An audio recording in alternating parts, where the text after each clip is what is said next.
Want to know how to detect home directory in Java? So if you want to detect your applications or your Java's home directory, this video is for you. This is as similar as detecting the username. So we have also created a video on how to do it, so make sure to watch it. So same as that, we just use the system.get property, and instead of username, we just type in user.home right here. And that's it. This is done to get the current user's home folder. This is super handy for file management, saving data, or checking system paths.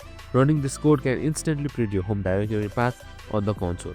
Minimal code, but very useful in the real projects. Try it out and see how your program can adapt to any user's PC automatically. And that's it. I hope this video helped. If it did, make sure to like, subscribe, and tune in with us for more of these videos. Have a good day and see you in the next one.